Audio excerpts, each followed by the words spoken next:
The Boss Husband. Credit to the author. 201-05. Ang kwentong ito ay rated SPJ. Striktong patnubay sa mga walang jowa. Ito ay bawal din sa bata, at matatandang walang asawa. Ang mga pangalan po na nandito ay galing sa mga name generator.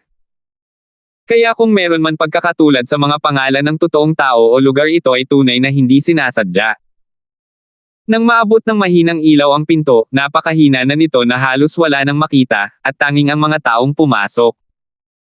Matapos buksan ang pinto, nanatiling kalmado si Ella habang kalmado siyang nakatayo sa tabi ng pinto. Nanatili siyang tahimik na parang nagbago ng mga kaluluwa, at iba ang aura niya.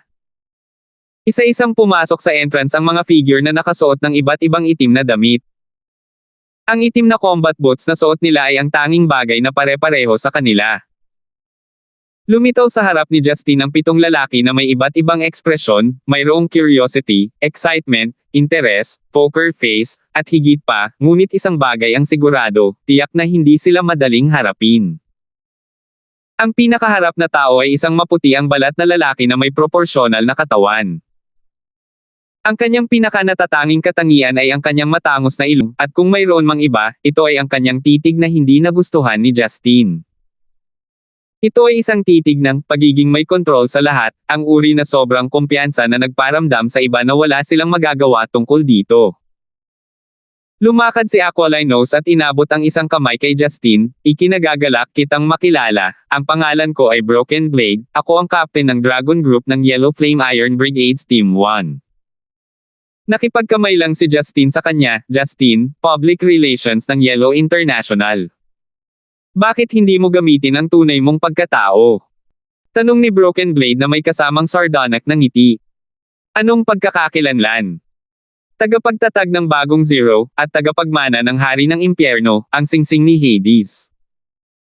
Casual na sinabi ni Broken Blade, hindi ko nababanggitin ang iba mo pang pagkakakilanlan, ngunit hindi mo dapat itinatanggi itong 2 pagkakakilanlan mo, di ba? Napakamot ng ulo si Justin. Nagtrabaho ako bilang isang bagay noon, ngunit ngayon ay gusto ko ng isa pang linya ng trabaho. I'm now working in public relations. While those matters are all in the past, why mention them? Kailangan itong banggitin, kung hindi, ang aming mga pag-uusap ay hindi matutuloy. Oh, hindi ba pwedeng ituloy? Tanong ni Justin habang tumatawa. Walang magagawa. Agad namang tinanggihan ni Broken Blade. Walang magawa, sinabi ni Justin, pagkatapos sabihin kung ano ang gusto mo, nakikinig ako. Si Broken Blade ay buong pagmamalaki na ngumiti, dahil ito ang unang pagkakataon na magkita tayo. Bilang kapitan, hayaan mong ipakilala ko ang aking koponan sa iyo. Patuloy ang pagbuhos ng ulan, ngunit ang mga taong ito ay walang balak na magtago mula rito. Nakatayo sila roon, pinapanood si Justin na patuloy na kumakain at umiinom kung saan siya nakaupo. Isa-isang ipinakilala ni Broken Blade ang mga miyembro ng kanyang koponan kay Justin. Tsunami, isang nasa katanghaliang gulang na lalaki na may mga salamin na may gilid na ginto na may hitsura ng isang manggagawa sa opisina. Siya ang vice-captain, at pangunahing namamahala sa teknolohiya at gawaing logistic. Kanan, isang malaking tao na may malalaking sideburns.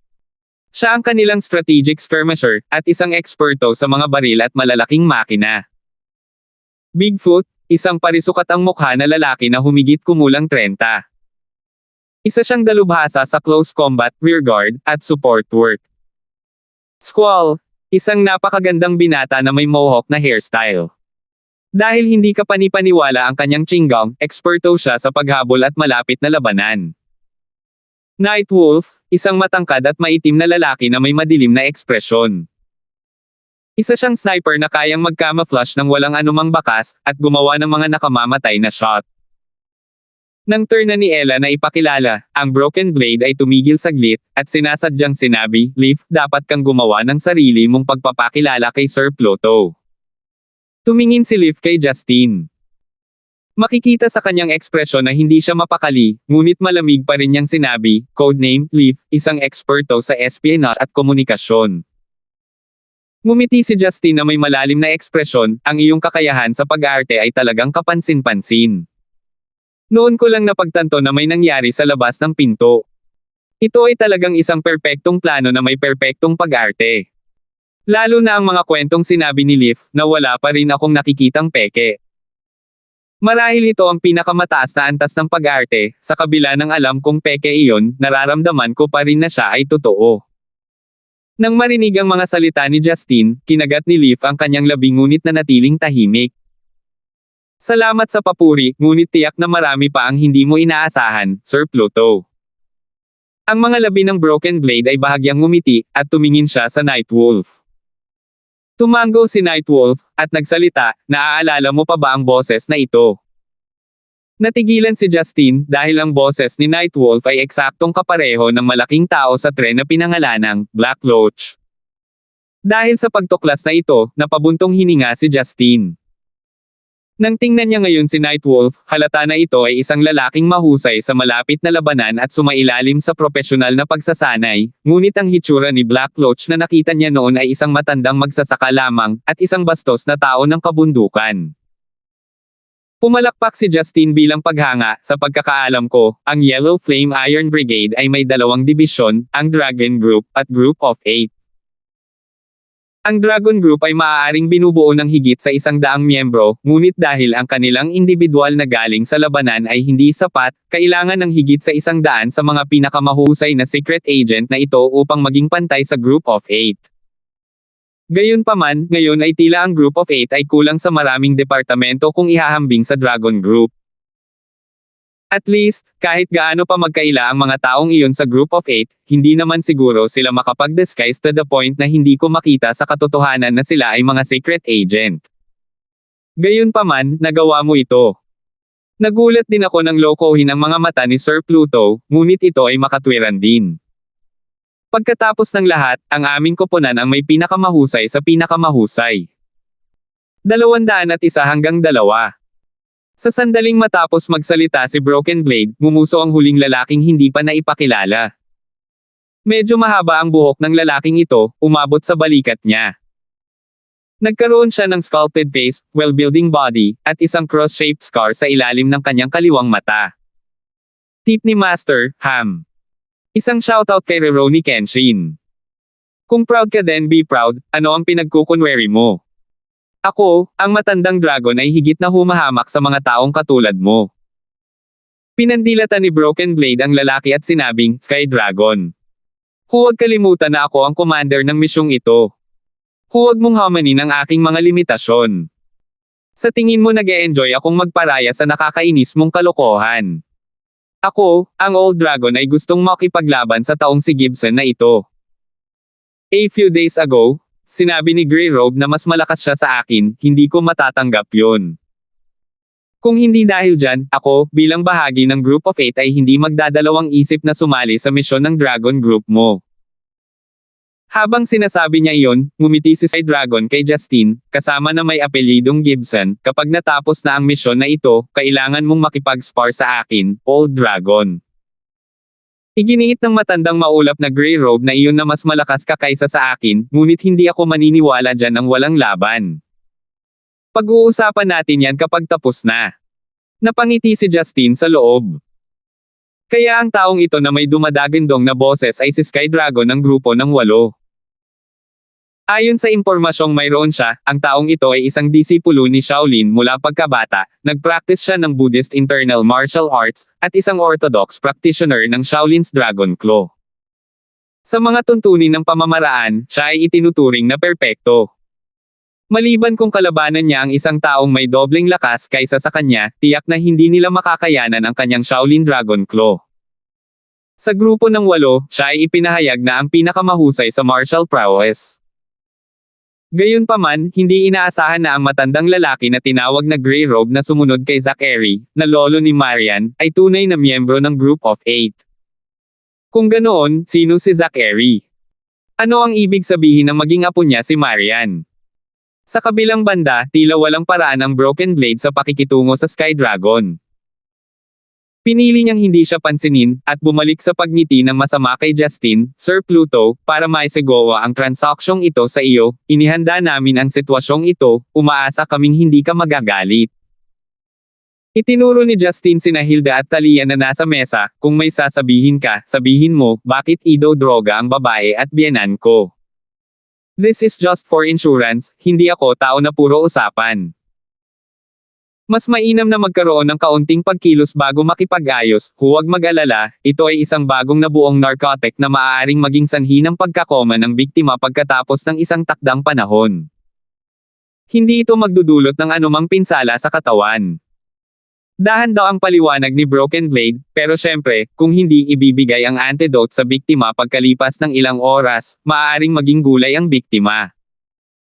Agad na naging malamig ang tingin ni Justin, tumingin siya sa tahimik na Leaf, totoo ba ang sinabi niya?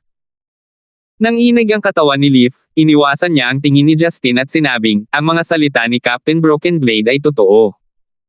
Ang lason ay nakatanim sa sopas na dala mo, tama ba? Tama, kinuha ko muna yung antidote. Bagamat alam namin na ang gamot na tulad nito ay hindi magiging banta sa iyo, iba ang mga ito. Kailangan nila ng antidote. Totoong sinabi ni Ella. Dahil nasaksihan ng Flower Rain ng Group of 8 ang katotohanan na si Justin ay hindi tinatabla ng lason, ang impormasyong ito ay naipasa na sa Yellow Flame Iron Brigade. Nang marinig ang paliwanag ni Leaf, naunawaan ni Justin ang buong takbo ng mga pangyayari. Ang lahat ng ito ay ginawa para sa kanya. Habang nagkataon na papunta sila ni Talia dito, at mula noon, nahulog na sila sa pukanan ng Dragon Group. Sa tren, kumilos si Nightwolf na itinago bilang Black Loach sa pakikipag-ugnayan sa kathang-isip na Ella, na nagpapahintulot kay Leaf na makuha ang tiwala nina Justin at Talia. Nagkataon, umulan, na nagligtas kay Leaf mula sa hirap na gumawa ng anumang dahilan upang manatili sa bahay ni Talia, na naging dahilan upang maging mas kahanga-hanga ang kanyang pagganap. Dahil sila ay mga miyembro ng Dragon Group at hindi mga ordinaryong secret agent, gaano man sila kapansin-pansing si Justin, hindi niya makita ang hindi nagkakamali na pag-arte ni Ella, o na siya ay isang especially iya. Naging madali para sa kanya na lasunin ang mushroom soup nang walang anumang hinala mula kay Justin. Kung hindi nangyari ang lahat ng ito, sa mga taon ng karanasan ni Justin at halos likas na pangunawa, paano makakarating ang karaniwang sikretong ahente ng ganito? Kahit na kaya niyang linlangin si Hilda, baka hindi niya magawang linlangin si Talia. Bagamat hindi niya alam kung ano ang aktwal na plano ng Dragon Group, isang babaeng inalagaan niya at ang kanyang biyenan ay na-hostage ngayon. Habang ang panlunas ay nasa kanilang mga kamay, kailangan niyang masunurin na makipagtulungan sa kanila. Ngunit syempre, ang lahat ng ito ay palagay ng Dragon Group, habang si Justin ay hindi nilayo na puwersahang lumayo sa sitwasyong ito. Bagamat hindi mahirap para sa kanya na harapin ang lason sa dalawang babae, ayaw ni Justin na maglagay ng wrench sa kanyang relasyon sa Yellow Flame Iron Brigade. Mula sa kung gaano nila pagsisikap na itali siya sa misyon na ito, tila kailangan talaga nila ng tulong para sa isang bagay, kaya sinadya ni Justin na marinig ito bago magpasya kung ano ang susunod na gagawin. Nang makitang tahimik si Justin sa pagmumuni-muni, kinuha ito ng Broken Blade bilang pakiramdam ni Justin na walang magawa na lalong nagpasaya sa kanyang sarili. Kung tutuusin, siya ang bumuo ng plano. Hindi mahalaga kung ikaw ang hari ng impyerno, o ang pinuno ng Zero. Kapag nasa Zenica, kailangan mong maging alipin kung ikaw ay isang uod o isang dragon. Ngumisi si Broken Blade sa loob, ngunit napakalma niya sa ibabaw, naniniwala ako na naiintindihan mo ang sitwasyon mo ngayon, Sir Pluto. Kung gayon, hayaan kong ilagay ito ng simple. Sana ay matulungan mo kami sa pagtupad ng aming misyon. Dahan daw ang ibinuhos ni Justin ang kanyang sarili ng isang tasa ng rice wine, bumantong hininga, at sinabing, sige at sabihin mo. 202. Walang hangganang ambon, at ang tanawin ay kasing dilim ng tinta. Kalahating oras na ang nakalipas, habang papalapit ang hating gabi, isang kulay abo, armadong helicopter ang tahimik na lumipad sa kabundukan. Ilang milya ang layo ay ang lokasyon ng Kunshan Village. Ang helicopter ay umikot at lumipad sa timog kanluran, at sa dilim, halos walang makita. Ang piloto ng helicopter ay ang vice captain ng team, Tsunami, habang ang co-pilot ay ang communications expert at ang tanging babae sa team, si Leaf. Sa puntong ito, nagpalit na si Leaf ng kanyang damit na magsasaka, at nakasuot ng itim na damit. Inalis niya ang kanyang disguise, mula sa isang inosenteng bundok na babae ay naging isang maganda at mukhang matalas na ahente ng Dragon Group. Sa likod ng cabin, naupo si Justine sa isang upuan, habang si Broken Blade na nakaupo sa tabi niya ay nag-briefing sa kanya tungkol sa misyon mula nang sumakay sila. Sa likod nila, ang iba pang miyembro ng Dragon Group ay pumikit para magpahinga, habang ang Group of 8 Sky Dragon ay humilik. Tila wala siyang kinatatakutan, parang kahit ang langit ay hindi makagambala sa kanyang pagtulog. Napakakomplikado ng briefing ni Broken Blade, ngunit paminsan-minsan ay naglalagay din ang taong ito ng iba't ibang reference sa kultura sa pagtatangkang ipalagay ni Justine na napakatalino niya. Gayunpaman, halos naunawaan pa rin ni Justine kung bakit hirap na hirap siyang sinagot ng Dragon Group sa misyong ito. Ang misyon ay harangin ang isang grupo ng mga tao na nagsisikap na ipuslit ang Vairocana Dharma Body ng Tibetan Buddhism palabas ng Zenica. Ayon sa doktrina ng Tibetan Buddhism, ang Vairocana Dharma Body ay may mahalagang bahagi sa pananampalataya ng mga tao, at tanging ang mga turo ni Vairocana ang itinuturing na orthodox. Kung wala ang gininto ang rebulto na nagtataglay ng kapangyarihan ng hindi mabilang na buhay ng mga Buddha mula noong sinaunang panahon, walang paraan para sa mga tagasunod ng Buddhism ng Tibet na patunayan ang pagiging tunay ng Dalai Lama. Tip ni Master, ang sabi ng mga raw ay ang pinuno ng Tibet, ngunit sa palagay ko ang tinutukoy nito ay ang Dalai Lama. Wala akong masyadong alam tungkol sa Budismo at sa Tibet kaya itama mo ako kung may nakita kang mali. Sa isang lugar kung saan binigyang diin ang relihiyon, ang pagkawala ng bagay na ito ng pananampalataya ay magdudulot ng kaguluhan sa buong rehiyon. Ang kahalagahan ng teritoryo ay hindi kailangang ipaliwanag. Gayunpaman, ang sitwasyon sa pagkakataong ito ay lubhang espesyal, para sa mga nagtra-traffic sa Vairocana Dharma Body ay walang iba kundi isang elder sa Tibetan Buddhism, ang High Lama Daniel. Hindi si High Lama Daniel ang uri na nagturo ng Buddhism o isang tradisyonal na monghe na nakaupo sa pagmumuni-muni upang maabot ang kaliwanagan. Siya ang tagapagmana ng maraming kakaibang Tibetan Buddhist martial arts at techniques, at siya mismo ay isang mandirigmang monghe na may magagandang tagumpay. Ayos lang kung si High Lama Daniel lang, dahil maarang at palibutan siya ng Dragon Group. Tiyak na makakamit nila ang tagumpay at maibabalik ang Vairocana Dharma Body. Gayunpaman, ang pagtataksil na ito ay sinamahan ng 4 na Dharma Rahas na may magandang relasyon sa High Lama Daniel. Sila ay dakilang kayamanan, dakilang sasakyan, dakilang karunungan, dakilang habag. Lahat sila ay dalubhasa sa Tantric Buddhism, may malalim na paglilinang, at kapantay ng High Lama Daniel.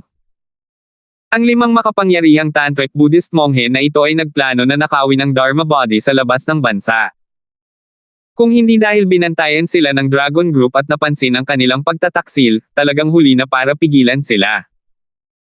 Maaaring sabihin ng isang tao na hindi nila kakayanin ang lakas ng malalakas na modernong sandata at mabibigat na armas, ngunit ang Vairocana Dharma Body na taglay nila ay hindi dapat masira. Bukod dito, kapag na-activate na nila ang hukbo, maaaring sumabog ang insidenteng ito at makilala sa buong mundo. Sa makatuwid, walang ibang pagpipilian kundi ang gumawa ng biglaang pagtambang ng isang maliit na pangkat upang makuha ang Vairocana Dharma Body. Matapos marinig ang lahat ng sinabi ng Broken Blade, walang pag-aalinlangang nagtanong si Justine, ang mga kalbong asno na ito ay walang ibang gagawin maliban sa kumain. Bakit nila sinusubukang ipuslit ang isang relihiyosong relikya palabas ng bansa? Bumantong hininga si Broken Blade at sinabing, ang Tibet ay palaging nag-aalala sa mga mata ni Zenica. Hindi ito ang mga unang masasamang rebelde na lumabag sa batas. Tiyak na nag-iisip sila ng paraan para hayaang humiwalay ang Tibet mula sa Zenica, at magkaroon ng autonomous na kapangyarihan sa rehiyon. Sa makatuwid, ang gayong mga aksyon mula sa kanila ay hindi naman kakaiba. Nasaan sila ngayon? Napalibot na sila sa Dan River, at kasalukuyang nagtatago sa loob ng isang lumang abandonadong Buddhist temple. Nakipag-away kami sa kanila noon, at pinilit silang umatras, kaya mananatili muna sila sa ngayon.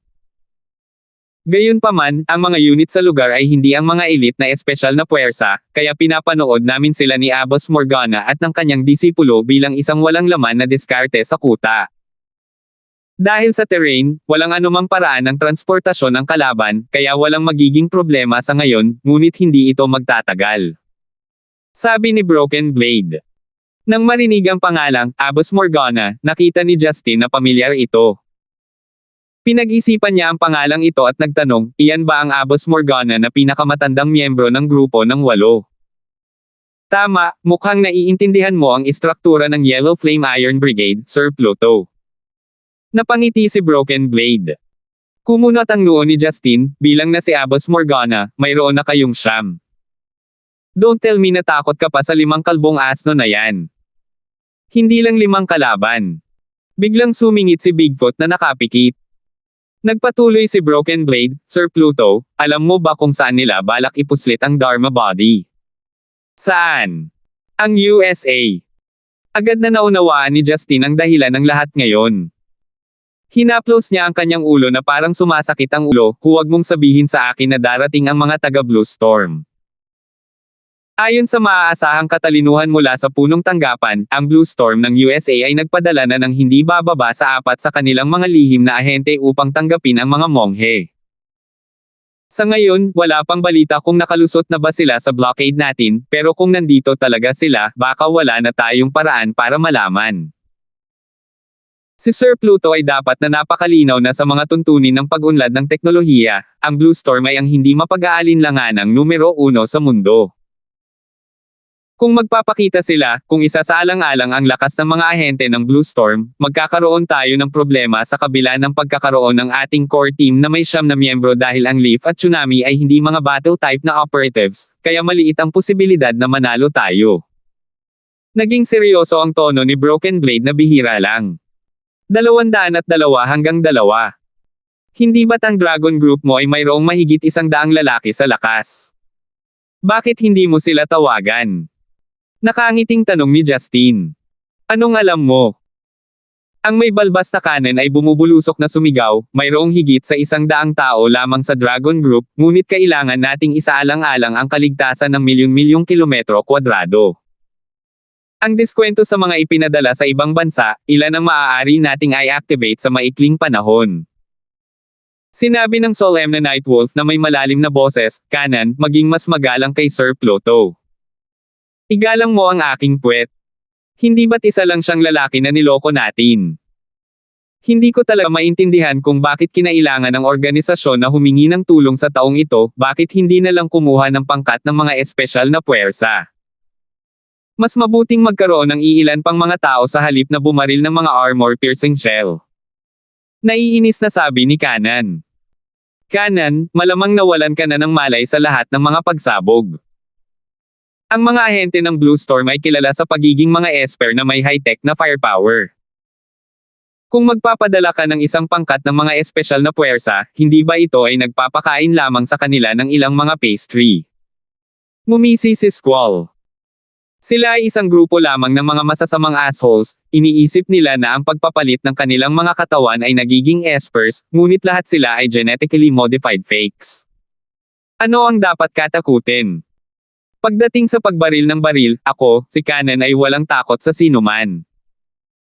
Ang mga miyembro ng Dragon Group ay nagsimulang magdebate kung sino ang malakas at kung sino ang mahina, ngunit nakita ni Justin na pile iyon. Lumingon siya para tanungin si Broken Blade, Captain Broken, ginulo mo ang utak mo para hilahin ako para lang matulungan kang makitungo sa mga tao mula sa Blue Storm. Nang magsimula na silang talakayin ang plano, si Broken Blade ay buong pagmamalaki na ngumiti, sana huwag kang magdamdam, Sir Pluto. Wala akong pagpipilian, at gumawa lamang ng mga plano pagkatapos ng pag-aproba mula sa organisasyon. Kapag natapos na ang lahat ng ito, bibigyan mo ako ng antidote, di ba? Ang aking babae at biyenan ay parehong nakahiga sa mga kama sa bahay, natatakot ako na sila ay sipon kapag hindi nag-aalaga. Sabi ni Justin na may pag-aalala. Bago siya umalis, binuhat ni Justin sina Talia at Hilde sa itaas, at inilagay ang ito sa mga kama bago ay lock ang lahat ng pinto at umalis kasama ang mga tao ng Dragon Group. Tumango si Broken Blade, that goes without saying. Kapag natapos na ang usaping ito, talagang wala nang magiging pinsala sa iyong pamilya, Sir Pluto.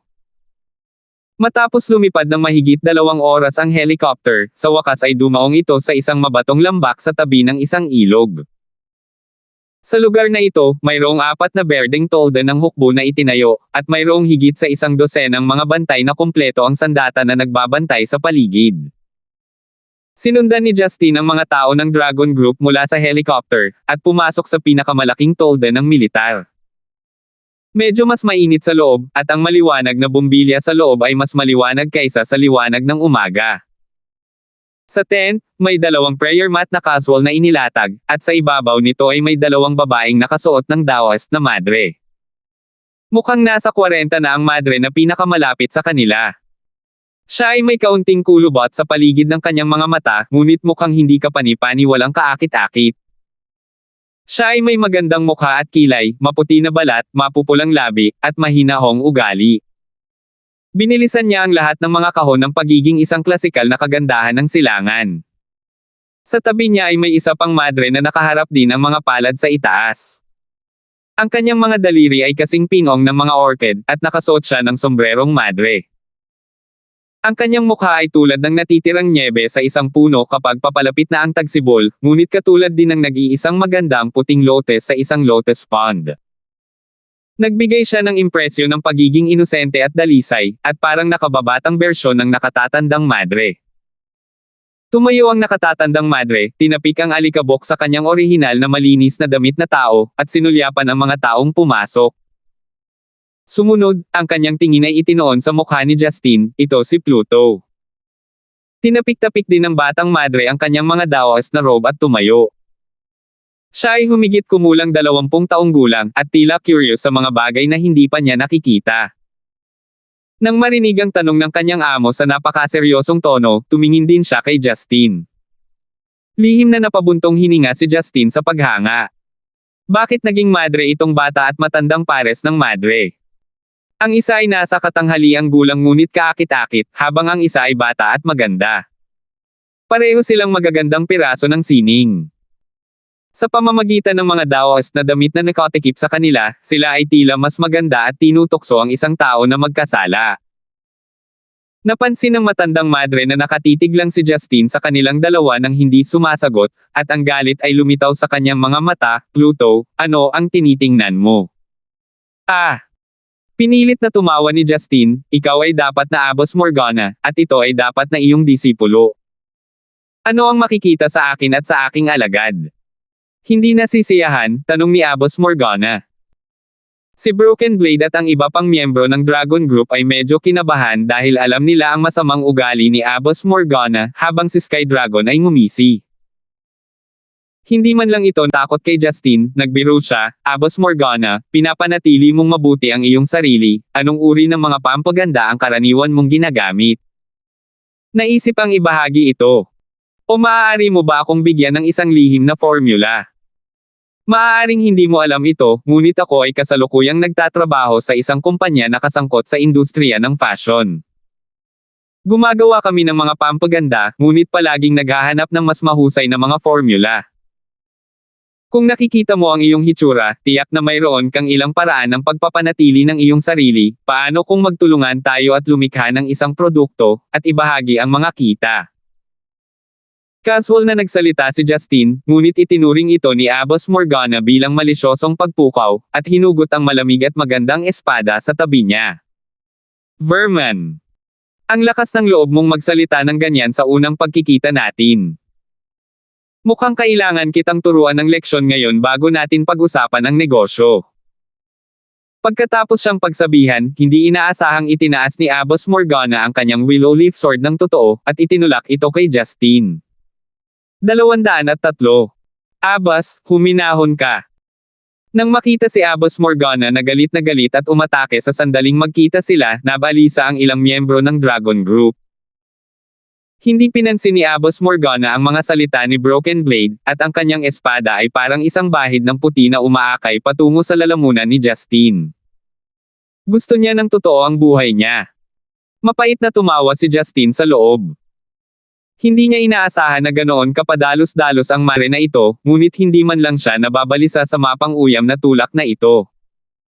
Sa paraang hindi inaasahan ng sinuman, lumayo siya, at talagang muling nagpakita sa likod ni Abbas Morgana. Ang tulak na ito ay isang kumpletong miss. Nang lumingon si Abbas Morgana, naabutan niya si Justine na nakatayo sa tabi ng kanyang mahalagang disipulo na ang kutis ay parang malamig na jade. Idinilat ng batang madre ang kanyang kaakit-akit na mga mata, mukhang natatakot at mahiyain mula sa diretsong titig ni Justine. Sunod-sunod na bumungad sa kanyang pisngi ang isang nakakaakit na pamumula. Sir. Bulong ng batang madre na may pangamba.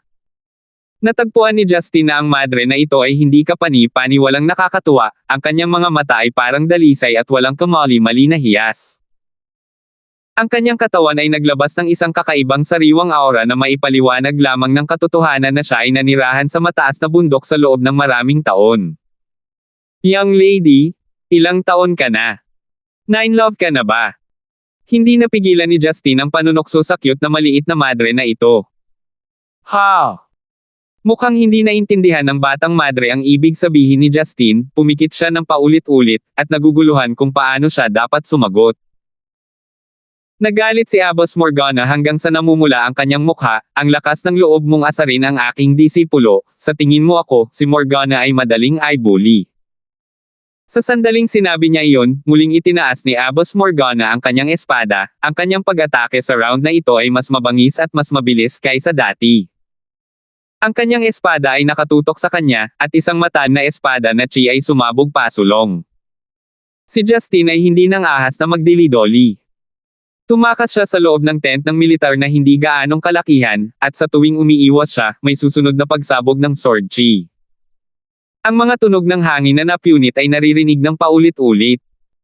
Ang mga galaw ng espada ni Abbas Morgana ay walang katapusan, habang ang kanyang mapuwersang espadang chi ay nagbuta sa buong tent.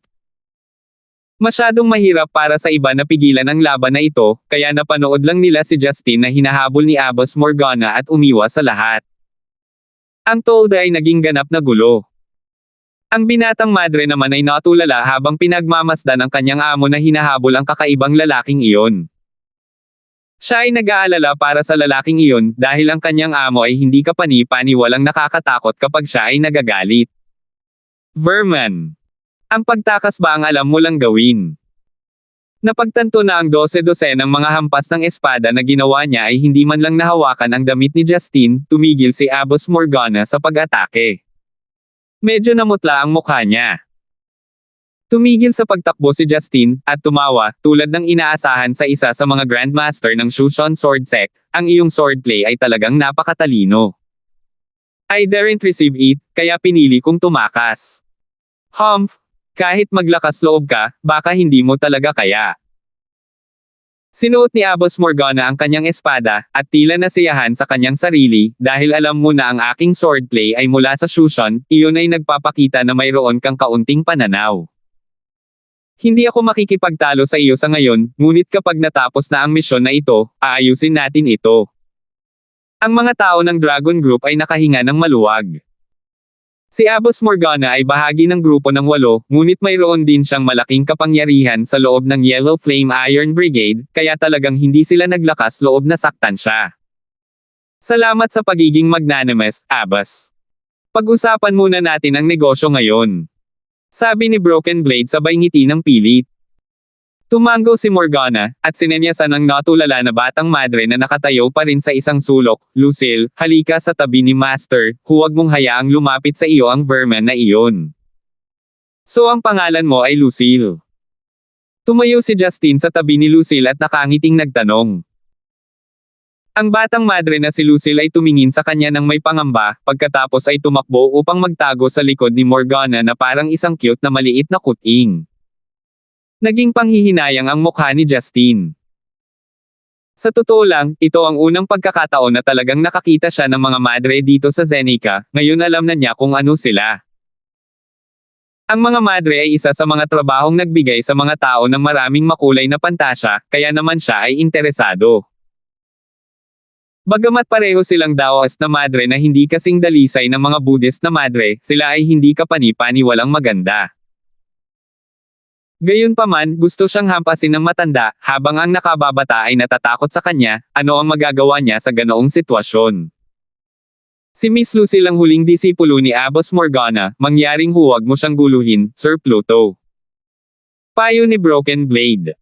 Kumaway si Justin sa kanya, nakuha ko. Mabilis na pag-usapan pagkatapos. Ang araw ay malapit ng lumubog, kapag ito ay, ang mga kalbong asno ay tiyak na sasamantalahin ang sandali upang tumakas.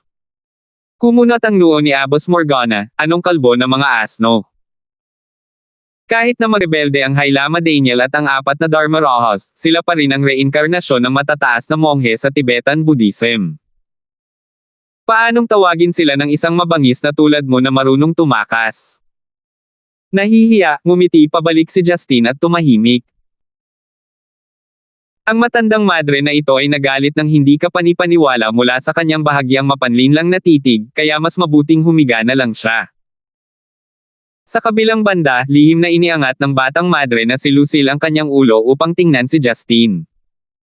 Napuno ng kalituhan ang malahiyas niyang mga mata, parang hindi pa niya nakilala ang taong ganito. 203 hanggang 2. Napagtatanto na ang lahat ay kalmado na ngayon, sinimulan ni Broken Blade na ipaliwanag ng detalyado ang operasyon ng pag-atake. Binuksan nila ang projector, at may ipinakitang mapa sa dingding ng tent. Ito ay isang detalyadong mapa ng terrain ng Dan River.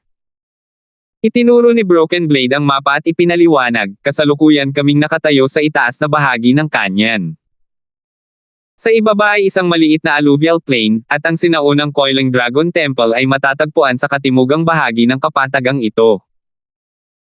Kung lampasan nila ang kanyan at magpapatuloy pasulong, ito ay magiging isang maikling distansya sa hangganan. Kapag nangyari iyon, ang Indian Army ay makikipagtulungan sa kanila, at hindi na namin sila mapipigilan pa. Na nangangahulugan din na itinatago natin ang mga ito sa kanyan, at nakuha ang Verokana Dharma Body. Sabi ni Abbas Morgana. Eksakto. Tumango si Broken Blade, at tumalikod upang tanungin ang tsunami na tahimik, may balita ba sa Blue Storm? Tsunami shook his head, sa kasalukuyan, wala tayong balitang papasok ng Blue Storm sa ating bansa. Gayunpaman, maaari naming ipagpalagay na ang aming mga radar ay maaaring hindi ma-detect ang mga ito dahil maaaring gumagamit sila ng mga high-tech na pamamaraan upang maiwasan ang pagtuklas. Halos imposible para sa aming teknolohiya ng radar na makita ang mga ito maliban kung sinasadya nilang ihayag ang kanilang mga sarili. Sabi ni Leaf. Humph, tuklasin mo ang aking puwet, mas mabuti kung dumating sila, ako, ang mga kamay ng Old Dragon ay nangangati. Naiinis na sabi ni Sky Dragon. Hindi pinansin ng lahat ang mainit na ulong Sky Dragon, at nagpatuloy ang Broken Blade, kung pupunta sila, kailangan nilang dumaan sa kanyan o lumipad sa isang helicopter upang marating ang sinaunang Coiling Dragon Temple. Sa makatuwid, ayos lang hanggat mayroon tayong sapat na mga pamamaraan sa pagtatanggol at tiyaking hindi tayo mahuhuli. Tila naiintindihan siya ng lahat dahil ang mga landas ay lubhang limitado at madaling putulin. Si Justin ay nakatayo sa pinakamalayo. Nakinig siya sa pulong, pagkatapos ay itinaas ang kanyang kamay para magtanong, kung gayon, Captain Broken, sigurado ka bang 3 miyembro lang ng Blue Storm ang dumating? Ang impormasyon mula sa punong tanggapan ay nakumpirma na ito ay 3. Diretsyong sabi ni Broken Blade. Sigurado ka bang hindi pa nakarating ang mga tauhan nila sa Lomacere sa ibaba? Tanong ni Justin. Kumunat ang noo ni Broken Blade, Sir Pluto, huwag mong pagdudahan ang katumpakan ng aming katalinuhan, direkta akong nakikipag-usap sa punong tanggapan, at nakakakuha ng maaasahang impormasyon. Sa ngayon, nasil na namin ang pasukan sa kanyan at ang airspace na ito. Talagang malalaman natin kahit na lumipad ang Maya sa kanyan. Hoy, brat! Huwag mo nang basta-basta magtanong kung hindi mo naiintindihan, kailangan pa nating pag-usapan ang ating combat roles. Naiinis na sabi ni Kanan. Si Justin ay nagpakita ng isang nakakahiyang ngiti at hindi na nagtanong pa. Gayunpaman, lumaki ang hinala sa kanyang mga mata. Ang pagpapatuloy ng plano ay naging maayos. Si Kanan ang in charge ng tactical assault, at manggenguna sa isang maliit na grupo ng mga sundalo na maglunsad ng sorpresang pag-atake sa mga frontline. Sa kabilang banda, ang Sky Dragon, Squall at Bigfoot na mga eksperto sa malapit na labanan ay tutulong mula sa gilid. Ang lakas ng Sky Dragon ay tiyak na higit sa alinman sa mga lama, habang sina Squall at Bigfoot ay kayang pigilan sila. Samantala, ang Nightwolf ang magiging tactical na sniper, at nasa mataas na lugar ng canyon upang sugpuin ang kalaban. Kung may magandang pagkakataon, maaari rin niyang alisin ang isa sa mga kalaban. Si Abos Morgana, kasama si Leaf at Tsunami na mamamahala sa mga koponan ang namamahala sa pagharang sa canyon, habang si Broken Blade ang magiging pangkalahatang commander. Nang mapunta na sa huling tao, direktang sinabi ni Justine, Broken Blade, kung ang mga miyembro ng Blue Storm ay nakarating doon sa tamang oras para suportahan si Hailama Daniel at ang iba pa, kakailanganin namin na pigilan mo sila, Sir Pluto. Pagkatapos ng lahat, ikaw ang may pinakamaraming karanasan sa pakikitungo sa mga lihim na organisasyon sa ibang bansa at ikaw ang nagtatag ng Zero, si Sir Pluto. Nangangahulugan ito na ang mga tao ni Blue Storm ay responsibilidad ni Justine. Isa siyang duwag na marunong lang tumakas, maling tao yata ang naimbitahan mo, Broken Blade. Sabi ni Abos Morgana na may nakakainis na ngiti. Hehe, pero at least mabilis siyang tumakbo. Tumingin si Sky Dragon kay Justine nang may galit, kapag natapos na ang lahat, awayin mo rin ako, okay lang kung susubukan mong tumakbo. Ako, ang Old Dragon ay magaling din sa Chingang. Sa mapait na mukha, nagsalubong ang mga kilay ni Justine, hindi ba tayo magpalit ng tungkulin? Actually, medyo magaling akong shooter, why not let me change with Nightwolf? I'll snipe from a prone position. Hindi magagawa, ako ang pinakamahusay na tactical na sniper. Walang ekspresyong tinanggihan ang Nightwolf. Ang pinakamahusay sa kanilang mga larangan ay karaniwang may malakas at medyo narcissistic na kumpiyansa sa kanilang sarili. Ang isang may kakayahang tao ay kailangang magtrabaho ng higit pa, paumanhin sa pag-abala sa iyo, Sir Pluto. Parang hawak niya ang hatol, ipinahayag ni Broken Blade. Dahil ilang sandali pa bago magbukang liwayway, ang iba ay kailangang maghanda para sa labanan. Nangangailangan ng pagsasaayos at inspeksyon ang iba't ibang kagamitan nila, kaya mabilis silang nagkalat para magawa ang mga bagay-bagay. Si Justine ay nakaupong mag-isa sa tent, at patuloy na nakatingin sa batang madre na si Lucille na nakaupo sa tabi ni Abos Morgana. Sa isang boring na lugar tulad nito, ang tanging bagay na kawili-wili at sariwa ay ang munting madre na ito. Pinapanood si Lucille hanggang sa puntong namumula siya paminsan-minsan, at unti-unting naiintindihan kung bakit gustong putulin ng kanyang amo ang masamang taong ito. Sa pagkakataong ito ay nakita ni Leaf na pumasok sa tent na may dalang isang baso ng maligamgam na tubig ang eksenang ito at ngumiti. Saglit siyang nag-alinlangan, at inihain ang tasa kay Justine, Sir Pluto, mangyaring uminom ng tubig. Oh, salamat. Natural na natanggap ito ni Justine, ngunit bago niya ito inumin, ngumiti siya at nagtanong, walang lason sa tubig na ito, tama ba? Natigilan si Leaf, at mukhang nayayamot habang sinasabi, huwag kang mag-alala, walang lason dito. Tsaka wala bang epekto sa'yo ang lason, sir? Hoy! Ang lason sa akin ay parang pestisidyo sa mga gulay. Ang isang ordinaryong ay masarap kumain ng mga gulay na iyon, tulad ng kung paano ako magiging masarap kumain ng lason, ngunit gayon pa man, ang pagkain ng mga gulay na puno ng mga pestisidyo ay masama pa rin sa katawan. Mas mainam na bawasan ang pagkain nito. Pagkasabi nito, ininom ni Justine ang tubig. Nakagat ni Leaf ang kanyang labi, you must hate me a lot. Gusto kong tanggihan ang misyon na iyon dahil hindi natin estilo ang pananakit sa mga ordinaryong mamamayan, ngunit ang plano ni Captain Broken Blade ay masinsinan. Kung hindi ako makikipagtulungan, ipapahiya ko ang ibang mga miyembro. I don't hate you. Ayoko lang sa Broken Blade, masyado siyang nagsasalita. Malungkot na sumagot si Justine. Leaf pursed her lips and smiled. Kakaupo lang ni Kapitan, kaya hindi maiwasang magkamali at mas marami siyang magsasalita. Sir Pluto, please have a good rest, lalabas ako para magtrabaho. Bago umalis si Leaf sa tent, sinabi ni Justine, sa tingin ko, mas mabuti kung tawagin mo na lang akong Kuya Gibson, hindi ako sanay na marinig na tinatawag mo akong sir. Huminto si Leaf, at nakita ng kanyang mga mata na isa itong masayang sorpresa sa kanya. Lumingon siya at yumuko kay Justin, "Oo, Kuya Gibson." Nang makita si Leaf na masayang tumakbo palabas ng tent, mas naging kalmado si Justin.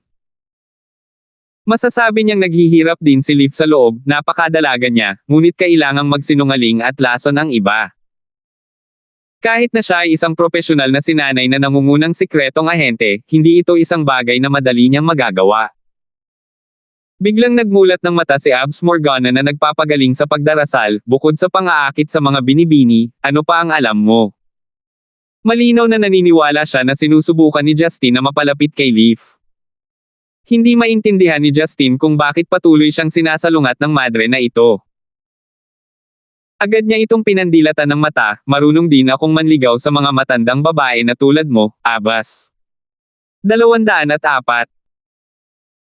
Ang mga salita ni Justin ay parang naghahadges ng langis sa isang namamatay na apoy, agad nitong pinasiklab ang hindi mapakali na galit ni Abbas Morgana. Mukhang hindi mo matututunan ang iyong leksyon hanggat hindi mo nakikita ang iyong nalalapit na kamatayan. Si Abbas Morgana ay itinikom ang kanyang mga ngipin, at muling pinalapad ang kanyang mahabang espada. Akmang susugurin niya si Justin. Ngunit bago pa siya makakilos ni Abbas Morgana, si Lucille na nasa likod niya ay hinaila ang kanyang robe, at mahinang sinabi, "Guro, huwag kang ganyan.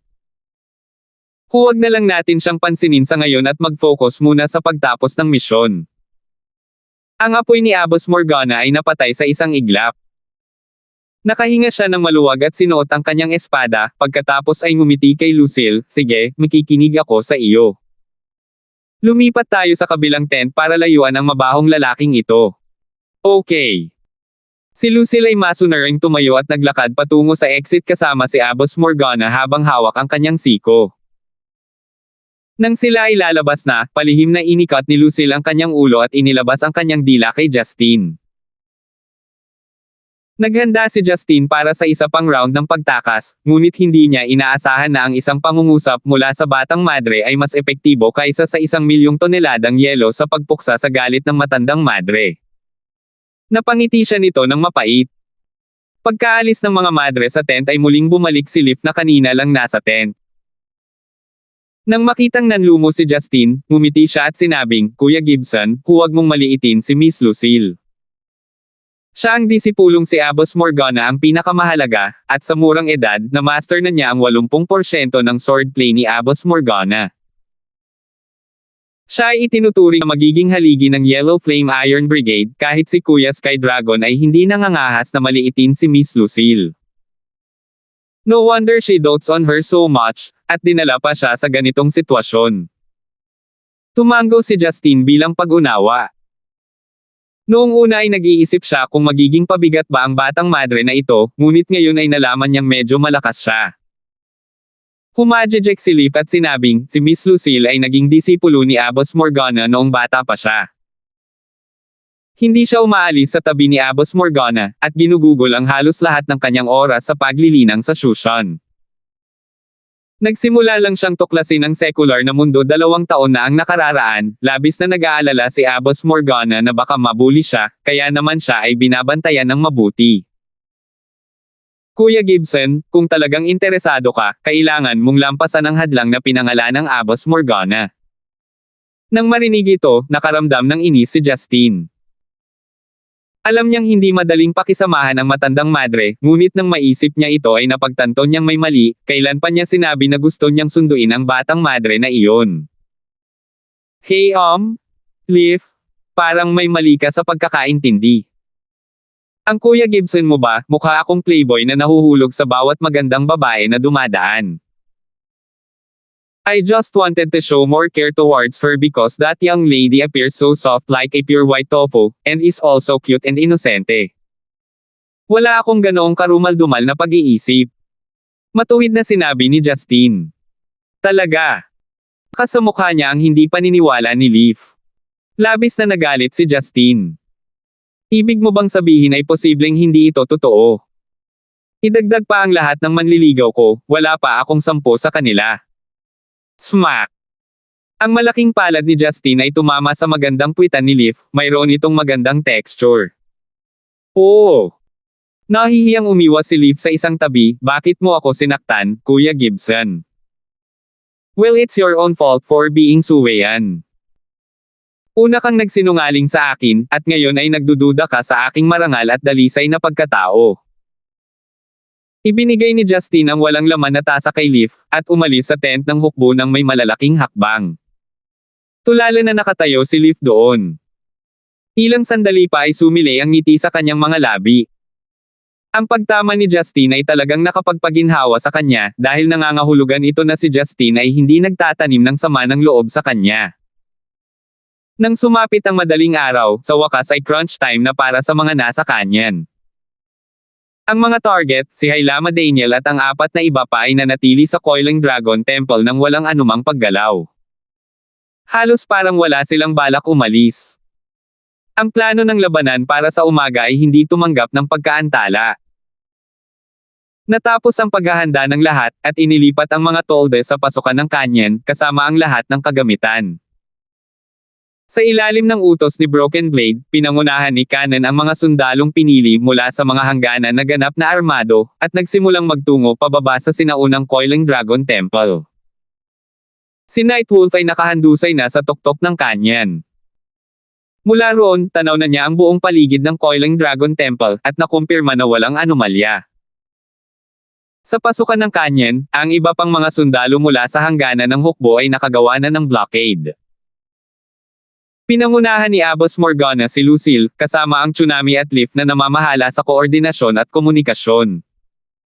Lahat sila ay nakatayo sa bagong itinayong tolda, at may lahat ng uri ng instrumento at monitor. Dahil sa kalupaan, hindi nakarating sa oras ang mga armored vehicle.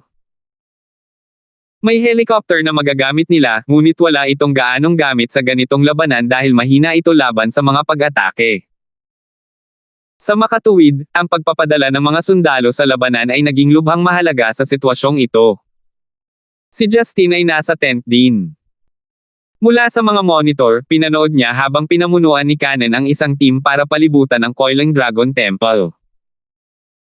Naghagi si Kanan ng ilang smoke grenades, na lumikha ng usok ng iba't ibang kulay upang punan ang screen. Umalangaw-ngaw sa kanya ng matinding pagbaril. Si Kanan na may hawak na mabigat na machine gun at isang malaking bag ng mga bala ay winalis ang lugar upang matiyak na ang Hailama Daniel at ang iba pa ay hindi naglalagay ng anumang mga bitag. 204 hanggang 2. Headquarters, ligtas ang paligid, tapos na. Natanggap ng Tsunami ang mensahe ni Kanan, pagkatapos ay nag-radio si Broken Blade na namuno sa natitirang pangkat ng assault. Broken Blade, walang mga bitag sa paligid, tapos na. Roger. Sinenyasan ni Broken Blade ang iba gamit ang kanyang mga mata, pagkatapos ay kaway ng kanyang kamay, siya, Squall, Bigfoot at Sky Dragon ay sumugod patungo sa likod ng templo. Hindi sila nagsuot ng camouflage na uniforme o nagdadala ng mga high-tech na kagamitan o machine gun tulad ng Kanan. Nakasuot lang sila ng masikip at magaan na damit panlaban. Hindi sila tulad ni Justin na maaaring baliwalain ang mga granazone ng bala, ngunit bilang pinakamahusay sa pinakamahusay, ang mga ordinaryong baril ay walang silbi laban sa kanila. Ito ay dahil kapag ang isang bala ay nagpaputok, ang tagal ng oras na lumipad ang bala sa kanila ay sapat na para makaiwas sila dito. Sa isang maliit na sukat na labanan, ang mga baril ay malayo sa malapit na mga sandata sa pakikipaglaban sa mga tuntunin ng pagiging epektibo. Napapalibutan ng usok ang buong Coiling Dragon Temple, habang inutusan ni Kanan ang mga sundalo na patuloy na magpaputok sa paligid upang matakpan ang lugar. Nang pinangunahan ni Broken Blade si Sky Dragon at ang iba pa ay pumasok sa templo, pinaalis ni Kanan ang mga sundalo sa Coiling Dragon Temple at sinusubaybayan ang sitwasyon.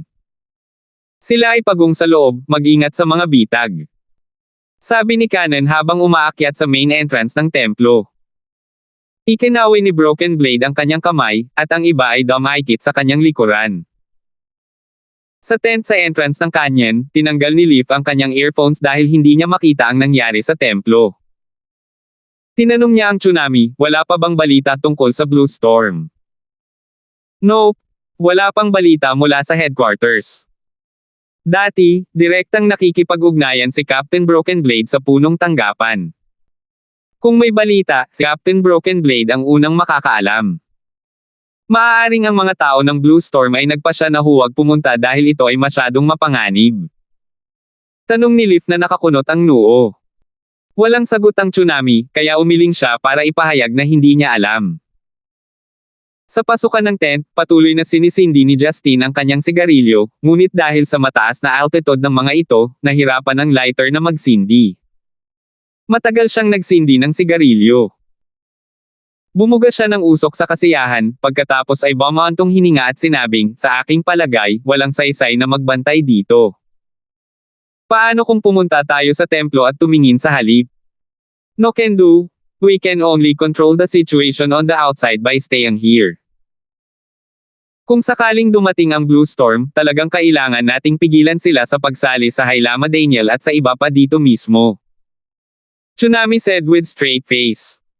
Ngumisi si Justine, iyan ba ay isang bagay na maaari mong kontrolin? Kung gusto ng Blue Storm na pumasok, maaari silang pumasok sa pamamagitan ng airdrop o isang armadong helicopter, maaari mo ba silang pigilan? Ang pagpigil sa kanila ay ang iyong misyon, Sir Pluto. Matigas na sagot ni Tsunami. Tinapik ni Justine ang abo ng sigarilyo, may mission. Sige, hayaan muna natin sa ngayon.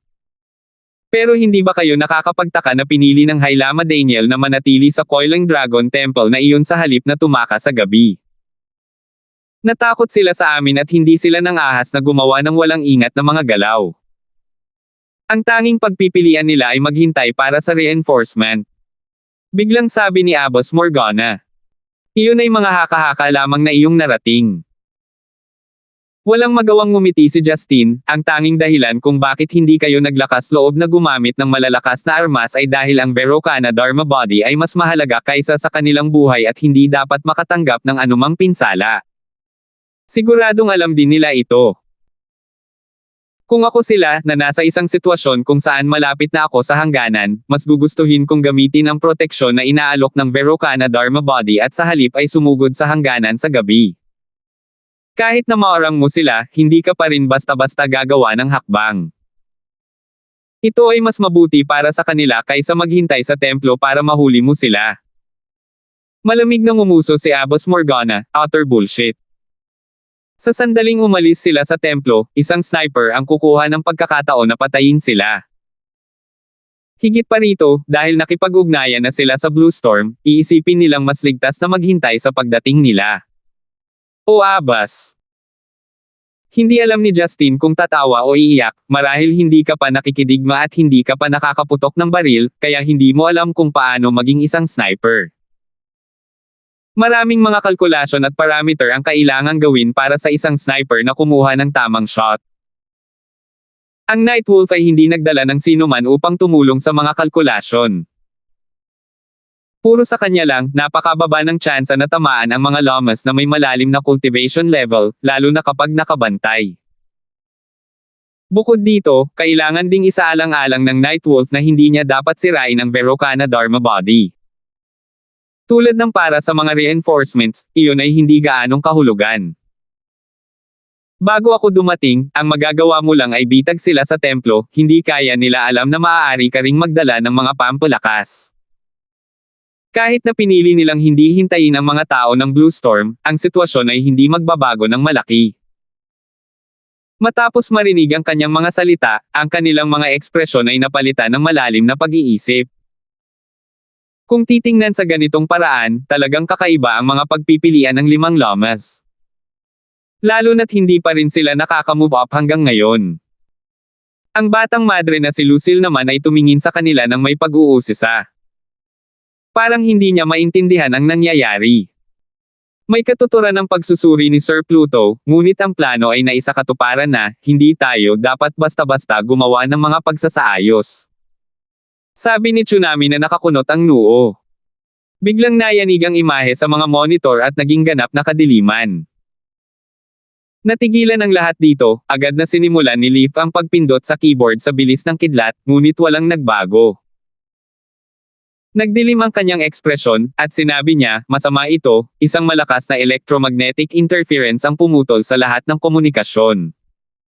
205. Electromagnetic interference. Siguradong hindi ito kaya ng mga nasa Lamasera, habang ang isa pang posibilidad ay napagtanto ng lahat na naruroon ang bigat ng sitwasyon. Ang Blue Storm ay gumawa ng kanilang hakbang. Mukhang nakalusot sila sa bansa nang hindi namin nalalaman. Masama ito, hindi natin makontak si Cannon at ang iba pa. Nag-aalalang sabi ni Leaf. Tumingin si Abbas Morgana kay Justin na may kakaibang ekspresyon, hindi ba sabi mo gusto mong tingnan ang templo? Bakit hindi ka pupunta? Ano, hindi ba ninyo kailangan na hawakan ko ang mga tao ni Blue Storm mula rito? Nakangiting tanong ni Justin. Nandito na sila, hindi pa natin nakikita. Hindi na tayo dapat mag-idle dito. Sabi ni Abbas Morgana. Natawa si Justin, sa tingin ko, kung pupunta ako, dapat tayong lahat ay pumunta dahil wala nang layunin ang manatili dito. Ang mas maraming tulong ay mas mahusay, ano sa palagay ninyo? Nagpalitan ng tingin ang Tsunami at Leaf, saka tumango. Dahil hindi na gumagana ang kanilang kagamitan, wala na silang paraan para ipagpatuloy ang kanilang orihinal na gawain. Nag-aalala rin sila sa nangyayari sa templo. Sa lalong madaling panahon, sa pangunguna ni Justin, ang 5 ay lumabas ng tent at nagtungo sa Coiling Dragon Temple. Kasabay nito, si Cannon, Broken Blade, at ang iba pang pumasok sa templo ay nagulat nang makita ang 5 lamas na nakakross ang paa sa ilalim ng tansong estatwa ng Buddha habang binibigkas ang mga banal na kasulatan. Nakasuot sila ng pulang kasaya. Tip ni Master, kasayas ang mga damit na isinusuot ng mga monghe ng Buddha. Ang kanilang mga recital ay narinig ng lahat.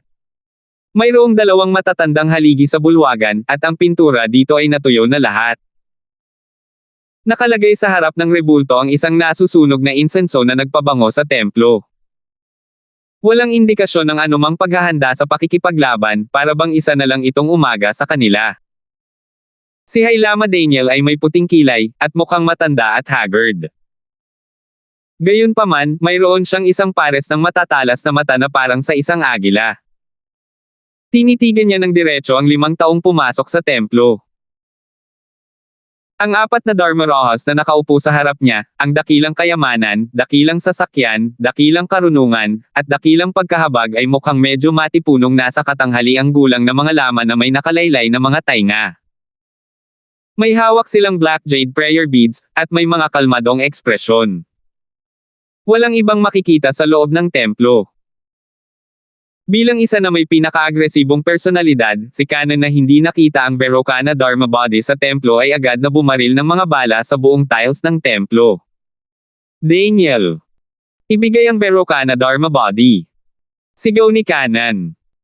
Hindi sumagot ang Hailama Daniel, at nagpatuloy sa pag-awit. Squall, ikaw ang pinakamabilis dito, hanapin ang buong Coiling Dragon Temple, tayong 4 ay magbabantay sa kanila. Utos ni Broken Blade. Tinanggap ni Squall ang utos, at agad na pumasok sa gilid ng silid ng templo. Ang kanyang figure ay lumipas na parang isang tunay na unos. Gayunpaman, bago pa man makapasok si Squall sa silid sa gilid, nakaharang ang kanyang katawan ng tila hindi nakikitang pader.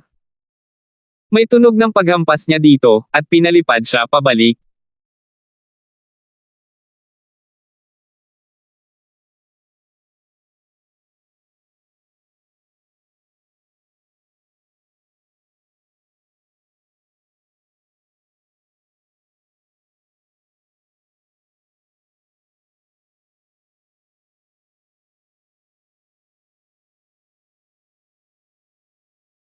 Squall or Quadro. Napabalikwa si Squall at pilit na pinatatag ang kanyang katawan habang hindi makapaniwalang nakatingin sa pinto sa gilid ng mga kwarto. Isang Snow White na kamay ang nakaunat mula sa gilid ng kwarto, at hindi nagtagal, lumabas ang isang blonde na may magandang katawan. Nakasuot siya ng masikip na navy blue tank top, black army boots, at isang kaakit-akit na ngiti.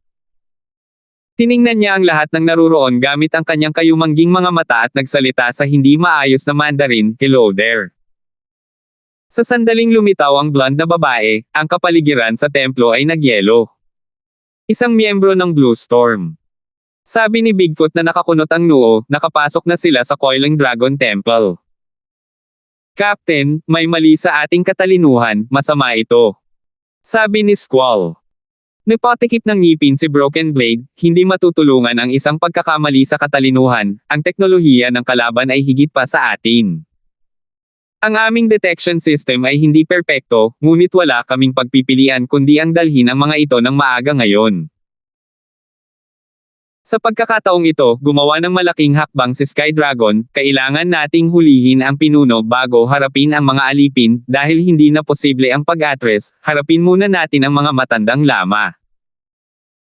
Sa sandaling sinabi niya iyon, si Sky Dragon ay umaakyat na sa 4 na Dharmaraja.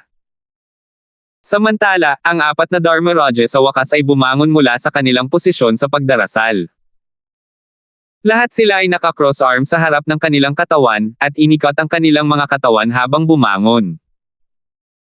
Ang Dragon Claw ng Sky Dragon ay pinatay kay Hailama Daniel, ngunit hindi na kailangan pang gumalaw ni Hailama Daniel dahil binantayan siya ng 2 sa mga Dharmaraja, Great Vehicle at Great Wisdom. Sabay-sabay na pinahinto ng 2 Dharmaraja ang pag-atake ni Sky Dragon. Ang mga kamao ay gumuhit ng mga kakaibang arko, at nagawa nilang iwaksi ang lahat ng puwersa sa 2 kuko ng Sky Dragon. Ang mahakas Shopee Fist ni Vajrayana. Huminto ang katawan ni Sky Dragon, at nagkaroon siya ng pangit na ekspresyon. Amitabha, gaya ng inaasahan sa isang lehitimong disipulo ni Shaolin, nakilala mo talaga ang kamao na ito, Sir Sky Dragon. 205 hanggang 2. Malamig na umungol si Sky Dragon, at ang kanyang mga kasukasuan ay nagsimulang gumawa ng mga tunog na parang popcorn. Isang invisible aura ang bumungad sa kanyang buong katawan, bagaman ang mahakas Shopee First ay itinuro ng Dharma, hindi ito magagapi. Tingnan natin kung malalabanan muna ninyo ang aking Shaolin Mero Cleansing Scripture. Totoong chi sa labas, nasa tuktok ka na ng Haotian Ha. Ang Dharmaraja Great Treasure ay bamulong nang hindi man lang natatakpan. Dumagundong ang Sky Dragon, at muling sumugod patungo sa Great Vehicle at Great Wisdom. Sa pagkakataong ito, nang magsalubong ang mga kamao ng 3, agad na nagkaroon ng mapurol na kalabog na parang lindol, na nagdulot ng hindi nakikitang shockwaves. Kailangang kumilos si Broken Blade at ang iba pa. Si Broken Blade at Squall ay umaksyon patungo sa natitirang 2 Dharmarajas, Great Treasure at Great Compassion, at pantay-pantay ang mga ito. Sa kabilang banda, itinaas ni Cannon ang kanyang mabigat na machine gun, at sinimulang barilin ang babae mula sa Blue Storm. Sa pagharap sa ulan ng mga bala, ang blonde na ginang ay hindi natakot, sa halip ay iniunat niya ang kanyang kamay at isang invisible na kalasag ang nabuo sa kanyang harapan. Ang kalasag na ito ay ganap na huminto sa lahat ng mga bala ng isang talampakan ang layo nito sa kanya, at nahulog ang mga ito sa lupa. God damn it! Anong klaseng superpower ito? Hayaan mo ako! Ungol ni Bigfoot sa malalim na boses. Inipon niya ang kanyang lakas, gumawa ng ilang malalaking hakbang pasulong, at gumawa ng isang buhawi na sipa. Inilabas ng blonde na babae ang isang kakaibang pilak na pistola na may 3 muzzles habang ang kabilang kamay naman ay napanatili ang kanyang kalasag. May malamig na tingin sa kanyang mga mata. Ang buhawi ni Bigfoot ay sumipa ng unos, at ang kanyang binti na naglalaman ng maraming panloob na enerhiya ay bumagsak sa kalasag. Lumikha ito ng isang halatang ripple dito, pagkatapos ay may tunog na parang hangin na napunit, ang kalasag ay nasira. Papaputukan na sana ng blonde na babae si Bigfoot, ngunit sinamantala ni Cannon na nakapansin sa gusto niyang gawin ang pagkakataong ito para barilin si Bigfoot at sa ulo ng babae. Walang magawa niyang isinuko ang kanyang intensyon na bumaril dahil kailangan niyang iwasan ang sandamakmak na bala, at magtago sa likod ng isang haligi. Silyapan ni Bigfoot si Cannon na may ekspresyon na nagsasabing, "Good job," at hinabol ang blonde na babae. Nagsagawa siya ng sunod-sunod na malalakas na sipa, na nagpilit sa kanya na patuloy na umiwas ng walang puwang para magpaputok ng kanyang baril. Hinuhusgahan ni Cannon na magiging maayos si Bigfoot sa ngayon, kaya itinutok niya ang kanyang baril kay Hailama Daniel. Alam niyang kailangan na niyang kumilos ngayon, at hindi siya nagdalawang isip. Ngunit bago pinaputok ni Cannon ang kanyang machine gun, nagkaroon ng malakas na puwersa ng pagkahumaling paitaas na naging dahilan upang hindi makatama si Cannon. "Halika!" Isang boses ng lalaki ang narinig mula sa mga sinag sa kisame, nagsasalita siya ng Ingles. Ang machine gun ni Cannon ay natanggal sa kanyang mga kamay ng malakas na puwersa ng pagkahumaling na iyon, sa wakas ay lumipad ito sa mga kamay ng isang lalaking may luya na buhok. Ang lalaking ito ay nakasuot ng asul na leather shirt na may mga bituin at guhit at buhawi din sa kanyang kaliwang dibdib. Ngumisi siya kay Cannon, "Akin na ang baril mo. Moherf *** care. Nagalit si Cannon, ngunit hindi siya miyembro na umaasa lamang sa mga armas. Sumakay siya patungo sa isang haligi, tumakbo pataas dito, at lumipad papunta sa sinag. Wey! Ang puting lalaki ay tumalon pababa sa lupa, kaya napaakyat si Cannon para sa wala. Sumipol ang lalaki at sumigaw, "Andy! Punk!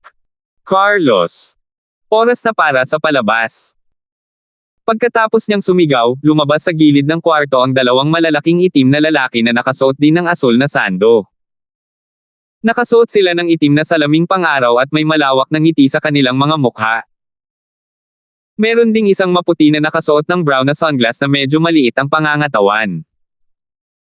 Bigla siyang sumulpot malapit sa blonde na babae, at si Bigfoot ay nahuli ng lalaking ito na lumitaw ng wala saan. Nagsagawa ng sweeping kick ang lalaki, kaya sinubukan itong harangin ni Bigfoot gamit ang kanyang binti. Gayunpaman, bago magtagpo ang kanilang mga paa, isang asul na electric current ang nakita sa kanyang binti. Mabilis na binawi ni Bigfoot ang kanyang binti at umatras sa pamamagitan ng pag-flip paatras, at bahagya siyang umiwas. Ang mga sapatos na suot ng puting lalaki ay gawa sa metal upang magpadala ng kuryente. Delikado yan.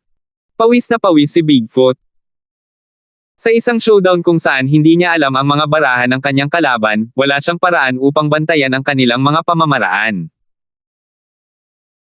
Ang Squall at Broken Blade ay pantay na pinagtugma laban sa Great Treasure at Great Compassion, habang si Sky Dragon na mas malakas kaysa sa alinman sa iba pang dalawang lama ay hindi makahanap ng anumang paraan upang talunin sila sa loob ng maikling panahon dahil ito ay isa laban sa dalawa. Nagsama-sama sina Cannon at Bigfoot.